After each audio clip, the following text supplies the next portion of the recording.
Welcome to DJNTV and Tuesday Night with Ben Stowe. Now introducing the one and only Ben Stowe. Yeah, baby! Yeah.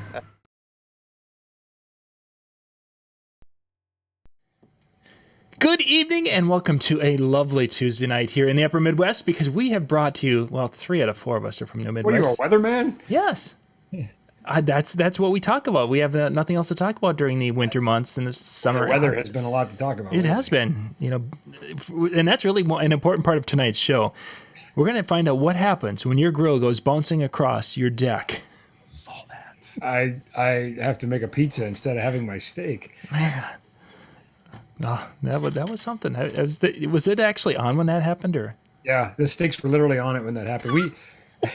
My son and I actually washed them off and then reheated them on the stove and ate them. My wife and my daughter were like, these were good steaks. There's no way there's no way I was settling for a pizza after looking at these babies.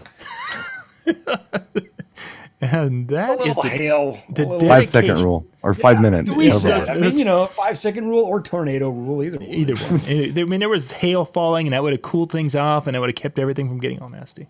Think of the starving children in New Guinea that would love to eat these steaks. Yeah, they would have, yes, right through the hail, and they would be like, "Oh, hail for my beverages, melted ice water."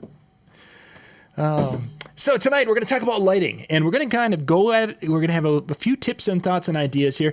Ben's going to go through and talk a little bit about some of the basics of lighting, and he's got a fixture here that he's going to kind of go through, and we've got some questions for him. And we're going to kind of talk to Brian about the concept. It's all news to me, by the way, viewers. Yes, we're all surprised. Then we're going to kind of jump in and talk. What's the mystery topic? John, I'm actually flying to give a speech in just a few days, and rental cars are such a deal right now. My rental car literally says on the reservation, it says mystery car. Because they don't have have no idea. And so that's like every show with you has prepared me for this moment. Exactly. You're like, every whatever. show, it's like mystery topic. Yeah, exactly. You're good. Then we're gonna jump over to Brian, and Brian's gonna talk to us a little bit about his concept of using lights in unusual ways, taking maybe some of the fixtures that we've had over the years, and repurposing them, using them to maybe in a way you just haven't thought. And then Howie, I'm glad you gave me some preparation on this. Thank you. Yeah, was that a surprise to you, Brian? Yeah. But yeah, I'm looking for his theory on that. And then we'll Howie's going to be sharing some tips and such with using the iPad to control your lighting when you're dealing with DMX. And we have the recorded video that Howie put together for our lighting night, or we can do it live or talk about it live. Wait, whatever. So Howie, you actually did have a heads up on this? Okay. No, I found out Sunday, and then I messaged Brian. I said, "Hey, did you know that we're on a show on Tuesday?" No, I didn't. So I found out with the email. Well, in fairness to John, he did send me a message saying this is the topic and this is what I want you to bring. And I've been so slammed. I went, okay, yeah, lighting. That sounds good. I'll wing it. So. Yeah, I was told something about recording a show in a different manner and be there at 8:00 with Ben. That's what I was told. It was. We're going to be good, though. There was a lot of stuff. So, what could possibly go wrong? What could go wrong? Exactly. So first up, actually, I want to start with Brian. Brian, because you've talked about this in some of your videos, and before Ben jumps in and talks about some of the controlling of the light fixture he's going to get into, kind of your thought on the DMX control versus kind of setting them as a master slave or kind of plug and play. What are your thoughts behind that and the importance of having DMX control? Well, I've never made a secret of this. I feel like that DMX was something that was not made for our applications. I feel like it was made for, stage and theater, where as a mobile DJ, we're doing other things. We're talking to people. We are, picking tracks. We're paying attention to the audience.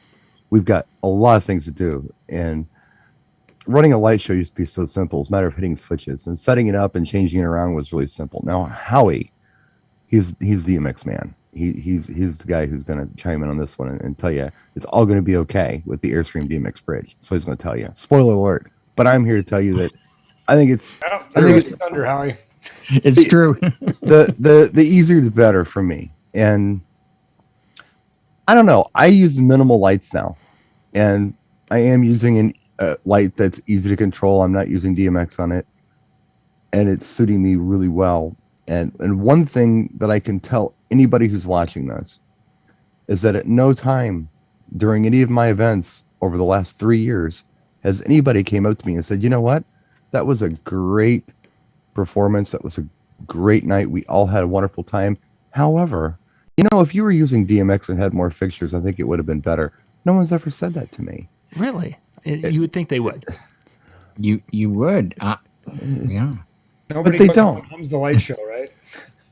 Keep it simple, stupid. The KISS method. I think with lighting, They add a lot, though. I think they add a lot, but they do, and I don't want to take anything away from it. They do add a lot, but I don't think that they were thinking, "Hey, mobile DJ, let's give them something else to learn." When they did DMX, I think it was just a protocol that was there, and they said, "Hey, we'll make this stuff for DJs at their price point too," and they did because the protocol already existed. well, I mean, that's not to interrupt you, but I mean, we're talking 30 years in at this point. DMX was really officially adopted as a standard in 91, unofficially or unofficially. So actually, we're quite literally at 30 years. And we're at a point now where DMX fixtures are a matter of a few dollars instead of thousands and tens of thousands of dollars. So yeah, it obviously wasn't designed with DJs in mind, but we've been the beneficiaries of a lot of technologies that have kind of precipitated down to us. And this is Oh yeah, it's just like Audi and Volkswagen. The cool stuff goes in the Audi first, and it's really expensive. Audi pays for it, and then 5 years later, you see the same tech in a Volkswagen, and it costs less. It's just how it works with most anything that you can think of technology-wise. No, I don't know. I like simple. The easier the better. And it's been my experience with dealing with DJs for the last however long I've been doing this actively on social media. That's very confusing for so many. And a big challenge for me has been to try to explain this and why it's good. And I always hated it when a manufacturer would say, hey, this is going to make it easy. Anyone can do it. Because not anyone can do it. There was a product that ADJ made a while back called the ADJ Anyone. Yeah. And, I call it the anyone but me. Because I mean, sometimes you got to consider the source, Well, I mean, it's not that it didn't do things. It just didn't do anything interesting. Oh, I can make a figure eight with a light. Okay, what else? Oh, that's it? Okay, so this is why DMX is good? I mean, it's just hard to justify all the effort to learn a new language. And I know somebody saying learning a language like binary code to Ben is like saying, learn how to, I don't know, wipe your butt. Everyone should know how to do this stuff. But I agree. Everybody should know how to wipe their butt. Yeah, it's a visual. Yeah. Thanks for that, Brian. Now, Brian, you've talked about, when this whole DJ thing started, how we had to use what was available and, cobble things together. And I think that's how we've adopted, the DMX. Everything we've ever done. And then the manufacturer said, hey, there's a market. We'll make one and we'll call it Anyone. Well, you're right, though. Not anyone could do it. It's not suggesting that I couldn't use it. I could use it, and I used it to its potential, but I still didn't think it was interesting. I think that's the point. It didn't do anything for me. I thought I was screwing it up. I thought I was missing something. And I'm talking to Tex over there. I'm like, hey, man, I don't think I got this. The only thing I can make this thing do is a figure eight. It's like, man, that's all it does. Like, oh.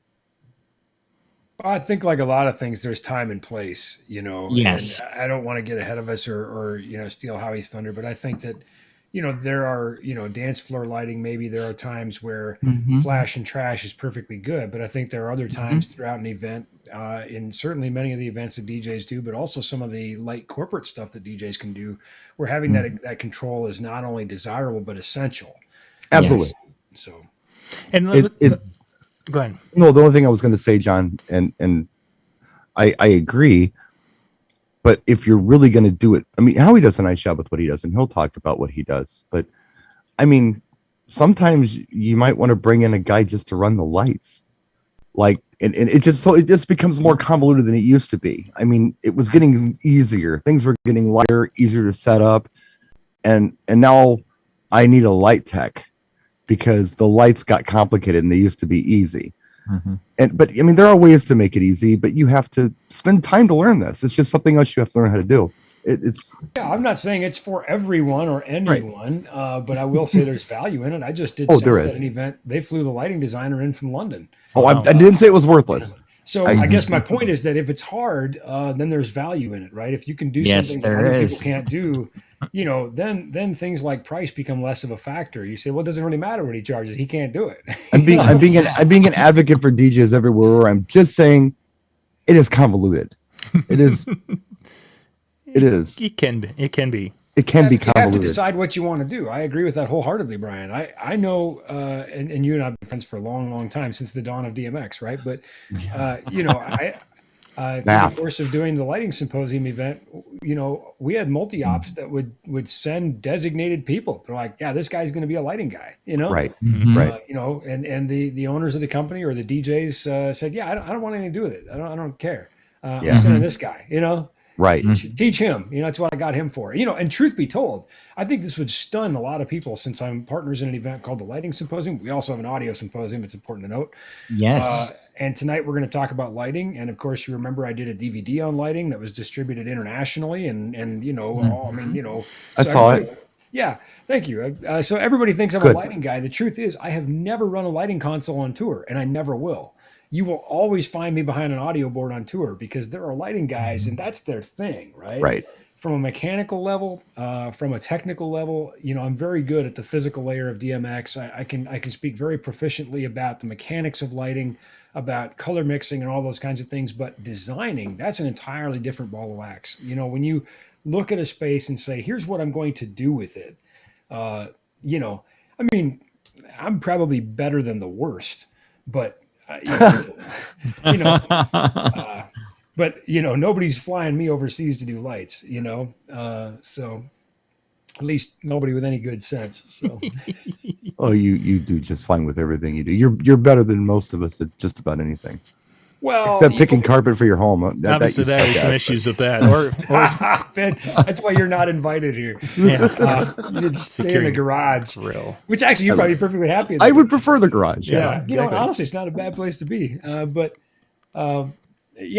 thank you for saying that. But I think honestly what that is, Brian, the truth of that is, and the fact that I've given dozens of DMX seminars, well, probably more than dozens of DMX seminars, and I've written DMX articles. And again, I'm very qualified to speak on the physical layer. But the reason that I've been so able to speak to DJs about that is, as you said, that bar is so very low for them.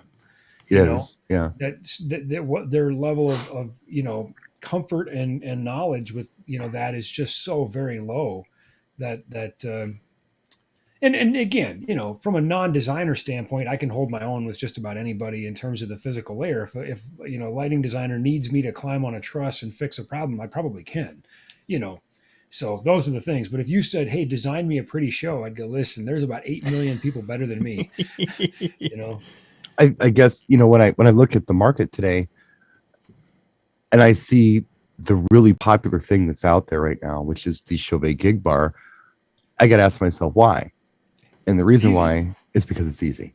Yeah. So I thought, why wouldn't somebody, and maybe Ben would be the perfect guy to do this, by the way, since you're here and I got you on the spot and we're live, maybe you would be the guy to put together a pre-programmed light thing with DMX that's more interesting than gig bar and send it out, so you just press the button and it goes. Nope. We've got several lighting accidental effects. I think it's easy, but I don't want to do it, is what you're saying, essentially. Well, I think that because here's the deal: there's pre-programmed stuff that's already in those lights, and when I think about DMX and I think about what it means to have that control, I think there has to be some specificity. That there's a reason you're doing what you're doing. Why am I creating the look I'm creating? And that's going to be somewhat client specific, I think. Sure. And again, that's where I'm back to.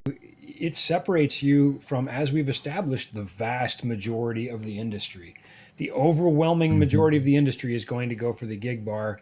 And so if it is the right fit for you, and if it is a niche that you want to pursue, and if you will pursue being even mediocre at it, you can really dominate your market. So let's kind of look a little bit at some of the, Ben, you've got a fixture there. For those who haven't really dug into it or been too intimidated and they basically just plugged it in and let it go, which I've seen numerous times from DJs. Let's look at, kind of give us a run through. You've got a wash effects hex there, I believe. Kind of give us an overview of what the features are on that, the different little aspects of it, and let's take a look at that, and then we'll jump over and Howie can kind of show us a little bit about how to run a fixture similar to that or any of the DMX fixtures out there. All right, well, you're going to get my non-lighting guy spin on it here. So, yeah. But basically, here is the Wash Effects hex. I've got one actually out of the box. I'll show you. I think the first thing I should say, because this is 2021, and this is just not something I don't get to say very much this year, so I really want to enjoy this moment. So please, just let me have this moment. Where this is going. They are in stock. Wow. Yes. Now, I will say we got a giant shipment of these a few days ago, and we are now down to like 16. Oh, nice. And there are no more coming until like October. So take it for what it's worth. I'm not giving They'll be gone after this show. Yeah, we're going to sell them either way. I'm not giving you a sales pitch like, I mean. Why? Because we're crazy. I mean, yeah, just not going to give you a sales pitch on. I'm just sort of giving you fair warning since you're one of our viewers. By the way, they actually exist right now for a very short period of time, and you can get your mitts on one. All right, so let's take a look at this thing. It's small, at least I think it's sort of a compact fixture.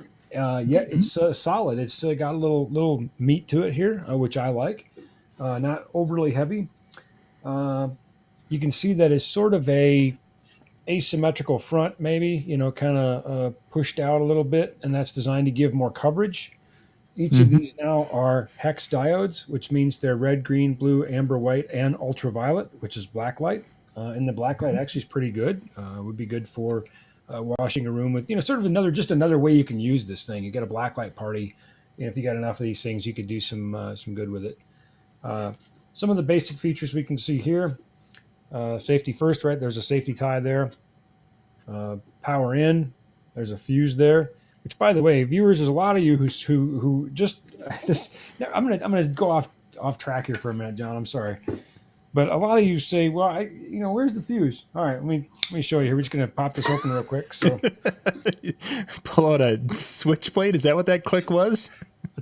Every stagehand has a knife. Like, we certainly do. Yeah, right? Like every stagehand has a knife. All right, so an ink pen. Is that close? With my pocket tool. It's so hard to keep my mouth shut right now, but I'm going to do it. I don't care.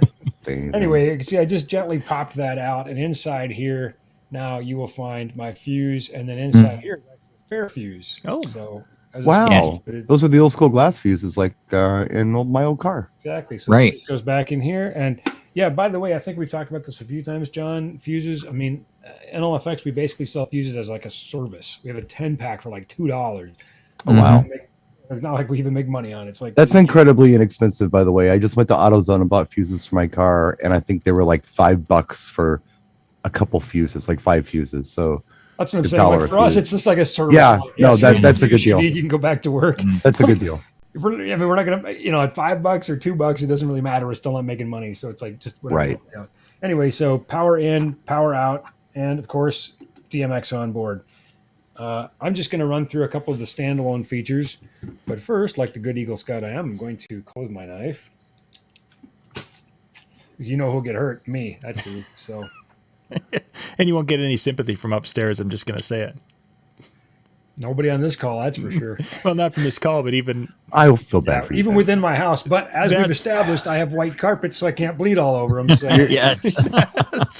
Brian can't come in here with his money. And now we have our next show. How do you remove blood from? I always step in a pile of something before I walk into people's houses. Well, I tell you what, with teenagers in the house, my wife could host that show. So, all right. So what we can see now, we got the unit running. It is fan cooled. Gets a nice breeze coming right out here by my ear. Oh, nice. And we can see right now it is in D001, which is DMX mode. It's in channel 1. It has a couple DMX modes. I believe it is 3-channel, 6-channel, 11-channel, and 40-channel. Let's see how I did. 3-channel, 6-channel, 11-channel, 40-channel. Oh, wow. The crowd goes wild. Sure. And that studying you did all weekend, by the way, ladies and gentlemen. I just remembered it as I flipped through it earlier, and I'm like, oh, man, that's kind of useful, because I was contemplating what those channels might do, and we could obviously extrapolate from that. I haven't even looked at the manual. I know. I always say, RTFM. Read the flipping manual. But how many individual lights are up there that are? I mean, panels. Yes, because that's what I'm going to get to. So in 3-channel mode, I would extrapolate that it's just RGB color mixing, RGB color space. Simple. 6-channel, of course, is individual dimmers for red, green, blue, amber, white, and ultraviolet. 11-channel probably adds some macros, some patterns, some funky things that Howie will tell you about that. And 40-channel undoubtedly gives us tremendous pixel level control. Yes. Where we can get into, you can see we've got 6 of these pods. Yeah. So, each of these pods then has, 3 diodes, and each of these diodes has 6 colors. So it might be by That's panel. 50. So if you do 48. Right. So my guess is you'd be 6 times 6 would be 36 plus some macros and some dimmers. So there's your 40. Yeah. You got RGB, AW, UV times 6. So you could do some effect things besides just a wash. Sure. So it's, that's where, again, DMX comes in to say, well, what do I want this light to do today? It doesn't have to be the same light every gig. Today it's a color wash, tomorrow it's a black light party, and now it's a dance party, or something. Or even eye candy, have them pods chase around. So flash and trash. Yeah. Anyway, so, I got to tell you, I was on this Christian tour, and I was a sound guy, and lighting guy was a great guy. He's a good friend of mine, also works at Mental Effects. And the backline tech was also from Mental Effects. We were carrying sound, light, and video and backline for this tour. And I love Christian tours because you get church AV techs that often come and help you out as your local crew, and don't get me wrong. I love crusty pro stagehands because they know what to do and they get right to it, but they're not excited. It's another day. They're there for the donuts and the t-shirt. That's it. Right. Church AV techs are just super excited when you roll. They're trying very hard, I'm sure. When you roll in weapons grade audio, these church AV techs are just so excited to see, gear that costs more than their house. Right. And I mean, let's be honest, we're excited to play with it too. And so anyway, I try to keep I call it my board side manner, but I try to just keep a good nature and have fun with them. It allows me to share my joy of the industry with these people who are excited that we're there. So here's my joke. And it was true every day. 10 days in a row, the lighting guy had to pretend he'd never heard this joke before. So, Brian, why did God say, let there be light? Why did God say, let there be light, Ben? Because the audio was already working. Yeah. Whoa! It was a swipe at me, I think. Oh, see you at lunch. I'll be in catering. Have a nice day. All right, moving on. So, after we get through our DMX modes, now we have our color mode, and I'm just going to use this to flip through. There are 63 preset colors. I'm not going to show you all of them, but here we can see color 1 is and we would expect this to be just red, green, blue, amber, white, UV, and that's exactly what we're going to get. There's that UV. It's actually really pretty good, to be honest with you. I was like, wow, this is. It's a very bright fixture. Yeah, Two of even those. after you clean the blood out of my carpets, you can still see it. So yes, lumen all over it. I saw that on that TV show. All right. Yeah. My wife's been watching a lot of these true crime dramas, and I don't mind that she watches them. I just wish she wouldn't take notes. No. Yeah, she's like, never found the body. So viewers, if I suddenly turn up dead, all right. No. Wow. Yeah, my wife would do that. Digging the hole deeper. You know why she wouldn't do that? Because then she'd have to raise the kids by herself. And if you've met our kids, she wants all the help she can get. So. All right. Anyway, kids. There's a really nice champagne in here. I don't know how it translates to the camera, but actually preset number 10 is a pretty nice looking champagne. And there was a really nice warm white in here too. I saw. Oh yeah, this one's kind of maybe like a 4K. I'd say it looks a lot bluer on the camera, I think, but in real life, it looks fine. Good. Turquoise looked nice too. Yeah. So anyway, really nice. Those preset colors are built in. You do not have to use DMX, but of course you could. You could pick exactly the color you want. So, how would you use a fixture like that, Ben? I would use it in a variety of ways. I can see immediately that I would use this as an area wash. Again, it's got that full color mixing palette of RGB, AW, UV. It's going to wash a tremendous amount of area. I think it was a couple years ago that the 2 generations ago of the wash effects was used to light the whole stage at Mobile Beat. Yeah, the spread was incredible on that. Yeah, and it's not a fixture that I would have traditionally thought about as a stage wash. We typically use things like, Fresnels and Parnells and, framing spots and that sort of thing. Did a really good job, and it's cheap. I mean, in the grand scheme of things, it's cheap. Mm-hmm. Stage wash was the first thing that came to mind for me when I looked at that. Yeah, I think you could also use it as even as an uplight of sorts. Depending on what you're trying to do. But I'm actually working on a event right now coming up here in September where we've got the whole room lined with pipe and drape. So I'm thinking, well, if I want to wash a lot of that, I could do that. But here again, you can use it for blacklight events, or you can use it as an effect. Yeah. You've got the ability to map some patterns, and if you had just imagine if you had a whole bunch of these things and you were able to use all those pixels, you'd have a really cool kind of low resolution pixel wall blinder effect going on. Right, blinder, yeah. Mm-hmm. It's got the dimmer And on I have an off-label use for that as well. That I've been helping Jay out with his DMX, and he has the Chevet effects fixture, and he said, "Well, what could I use this for?" He's in a vineyard. I said, "Set it down behind you. It's so bright, it gives you that rock star look where you're in a shadow type your of silhouette." Thing. And yes, silhouette, and he had his battery powered up lights around, and he said, "Wow, I told him, I said, use it like Brian would use it. He always thinks of the off-label use. You know what they say? What would Brian do? That's what would Brian do? The catchphrase. There you go. Yeah, what would The Brian sweet do? of the nation. A different way. Let me say exactly that thing a different way. And again, that's the beautiful thing about having control is you're creating at that point. You're differentiating yourself from everybody's box. And to me, I like to think about lighting design as painting, which I'm also not very good at. But I think that your room is your your canvas, and the lights are your paints, and that gives you tremendous creative license. If you ask Pollock or Picasso how to paint, you're going to get very different answers. Yet both are very accomplished painters, and both very in demand, and both dead. And I mean, I guess they that's probably wouldn't answer you. Yeah, that's not, at least not this week. Who's that? Yeah. That is a risk. There's a 100% mortality rate for being. Hey. Okay, so we've talked a little bit about the control and looked at a light fixture specifically. Howie, kind of walk us through for people who are wanting to get into DMX control, but they want to use something like a tablet, which seems to be kind of an easy stepping stone to get into DMX control. I do have the video if you want us to run through that and talk about it, or if you want to show live. I kind of left it open, whatever works best for you. I have the notes from the live video, so whichever you prefer to do. If you do, if you can do the things and show us live, like right now, then we can ask questions and kind of follow along. All right. You'll probably see reflections, but it looks the good first when you thing do that. Looks good, actually. Yeah, it looks the really first good. thing that you want to do is you do not need to buy an iPad with the cellular. You can get these for $300. It's a tool. I bought 2 of them just for lighting, because I needed one for a backup.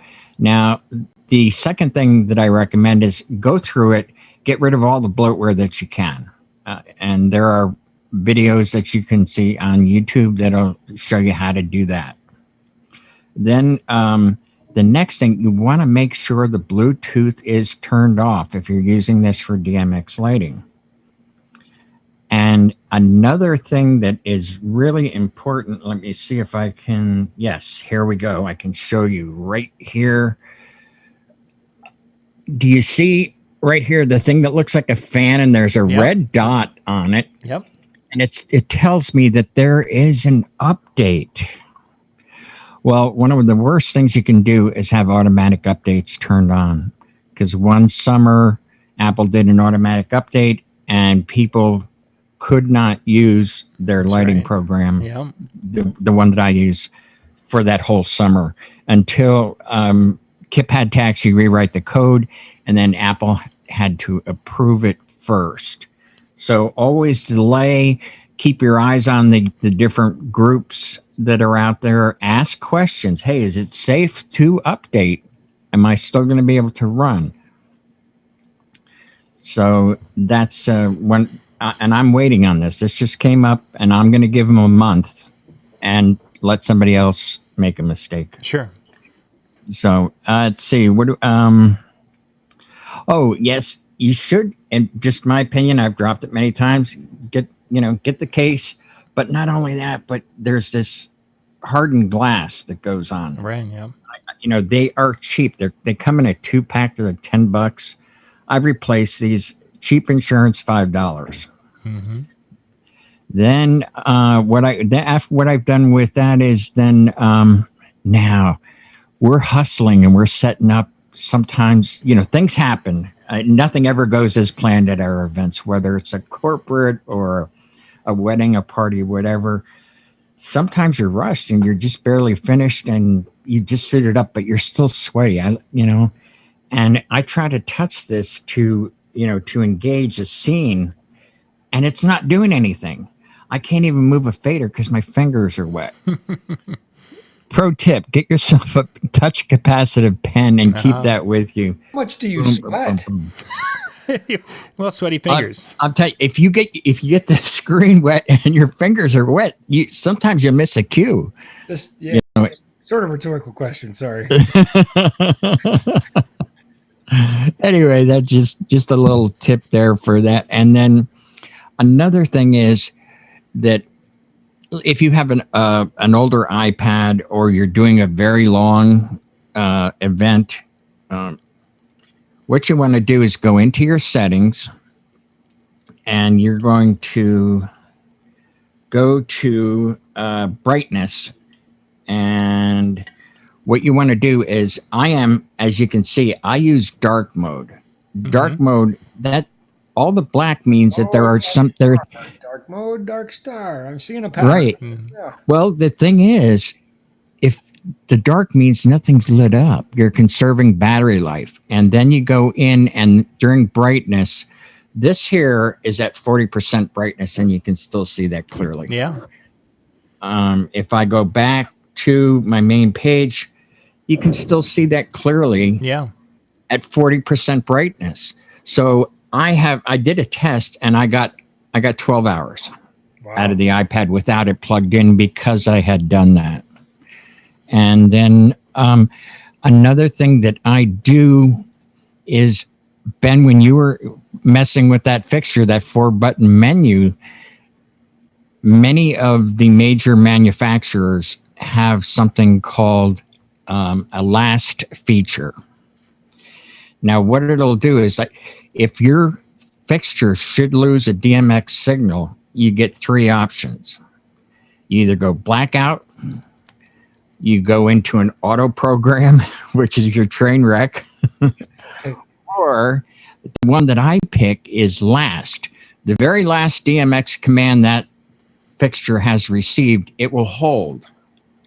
And then I will, whatever it is, if it was the iPad, I would, energize the next one, or plug it in if I ran out of battery. Whatever the reason for me losing that DMX signal, your clients are not going to know. They're going to think it's part of the show. Okay, everything's blue for a while now. That's cool. And then all of a sudden the program just, when you do the repair and you keep moving, nobody's any the wiser, so to speak. And what I like about this is it's just, just touch and go from one to the other, and what I did for you, Ben, actually, it's right on here. When you were the keynote speaker in Vegas for the show, we had now I would consider that a corporate type event. We had the elegant uplighting that was static, and we had the movers lighting up the podium. And when Bill introduced you, I used this right here.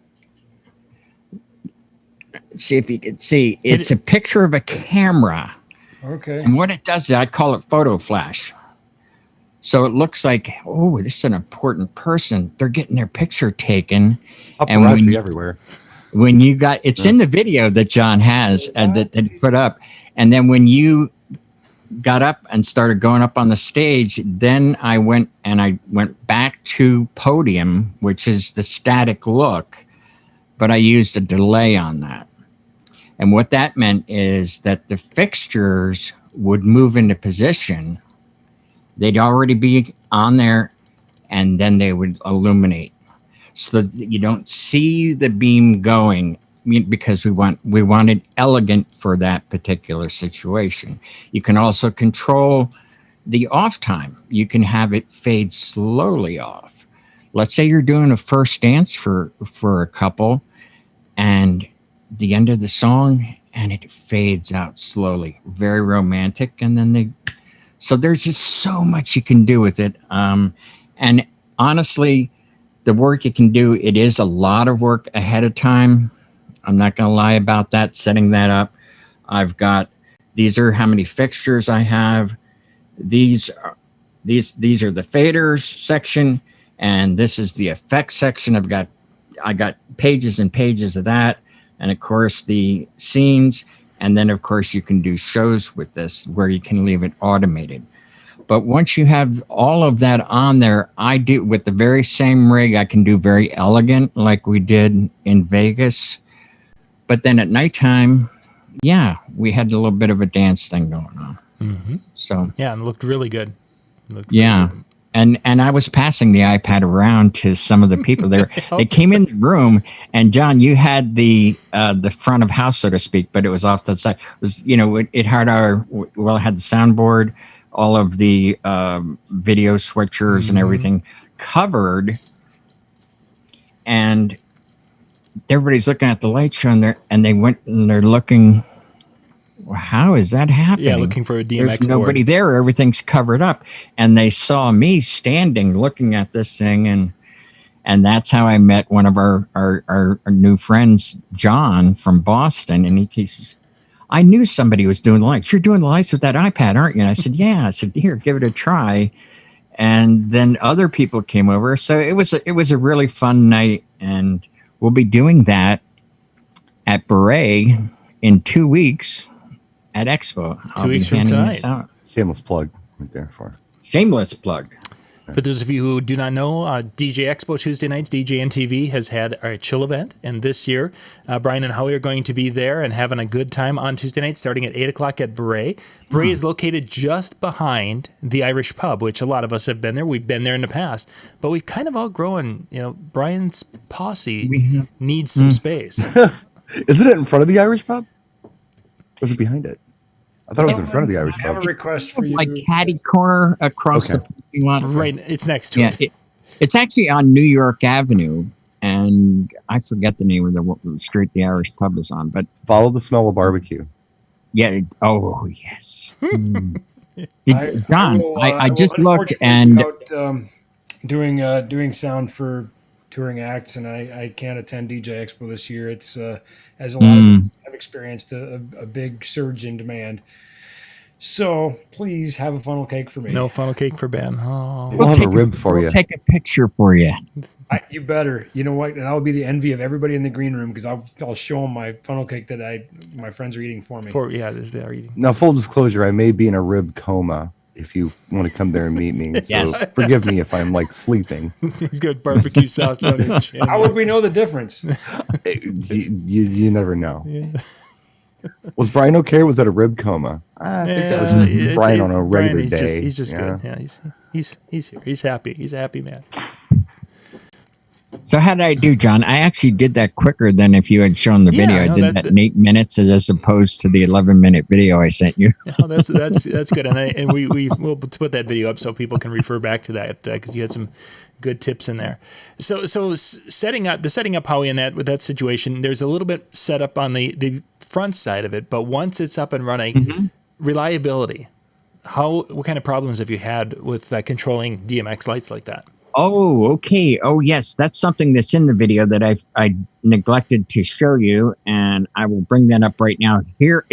I have not had a dropout. I know people say, oh, I'm having dropouts, this and that. They're not prepared.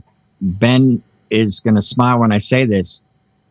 It's frequency coordination. The first thing I do is check the frequency of my environment. That is the very first thing that I always do. it's just a no-brainer for me. And I put an app on my phone. Now people go, well, now that's not like totally, 100%, reliable or accurate, but it doesn't have to be. Okay, so now you see better than nothing, that's for sure. Exactly, it's better than nothing. Now you can see that there's several networks there, and one of them is my DMX lighting right now. And if I go this way with it, guess which one is mine? The orange one. And the higher you go, the stronger the signal. With the minus number, the stronger your signal. And the other thing is that I am always within 2 to 3 feet in a critical situation with the iPad to the DMX bridge. So we were in Vegas, and we had hundreds of photo booth vendors there and so forth, and we didn't have any dropouts because I checked for an open frequency, but this thing isn't really accurate, but it worked. So close enough. It's going to show you a lot. It's going to show you the worst of the network traffic, right? So right. If you really want to know, there's all kinds of ways to do that. Y-Spy, whatever. But yeah, that's the key. Is like you said, just be where others aren't. Right. Yeah. And that has been the biggest problem. I mean, you mentioned at the beginning shutting off the Bluetooth and making sure that and the cell, right. Not having one that had cell service. I made the mistake because mine did have cell service, and I didn't shut that off on a couple of the events. So here it's trying to do internet things. It's not finding internet via the Airstream DMX bridge, its network. So smart guys having problems is not communicating with the bridge because it's trying to go through cell service to go and connect to the internet. And a word of warning, though, too, for those of you out there, if you do get the Airstream DMX bridge, which I think Ben might even still have some of them, you better change your password. It comes to default password is all capitals Airstream, and the password is lowercase Airstream. And I warned somebody about that they should change their password, and they didn't. So I hijacked them, and I didn't do it during a performance, but it was during the sound check, and I hijacked them, and they were doing stuff, and then I would change it, and they go, "What happened? What happened?" I warned you. Always being naughty. Good stuff. Gentlemen, we need to wrap things up because Brian and Howie need to go and get reset for tonight's second show. If you want to join them tonight on a Tuesday night music chat show, Jay Brannon jumps in and joins the guys at DJNTV.com/chill. You can go there, and they'll be recording in about 25 minutes, somewhere in that 17 minutes. Yeah. Yeah, they'll be and it was recording. Great seeing you. So they'll be doing their thing. So much fun to hang out with you. I wish I was there on the boardwalk having that funnel cake with you, and just doing the things we normally do at these shows. Having our hugs and handshakes and laughs. So thanks for hanging out with me tonight. It was a lot of fun. Well, we'll see you. Thank you so much. It was an honor being on your show. Yeah, it really was. Thanks, guys, for being on. My honor. It was my honor and my pleasure, guys. Yep, Seriously. and thank you guys for being with us tonight because we had a great crowd. I think we just came in under 100 people watching at the peak here just a little bit ago. So a very good crowd. And if you have any questions on the gear, getting some of those Wash Effects Hex lights, get in touch with Katie or Ben there this week. They can get. There's only a few of them left. 16 as of today. 16 as of today, and I think when Michael sees the video of how much that UV light works, I think it's going to be down to 14 because I think he'll want to get the other two right away too. If he doesn't act right away, he's going to be out of luck. Exactly. Well, I'll just throw this in there, shameless plug, but the other thing that we're doing for people, remember, is you can place a no obligation reservation with us, which gets your name on some product. So as soon as it's available, your name's on it. You can cancel. You don't have to pay any money down. You've literally no risk. When it's available, we say it's ready to ship. Would you like it? And it's a good way to just because stock is such a moving target right now. It's literally a can't lose scenario for you. Mm-hmm. Wonderful. Thank you, guys. We're going to jump again, DJNTV.com/chill in about 15 minutes, and you can have yourself a great night hanging out with the crew. Good night, everybody. Thanks.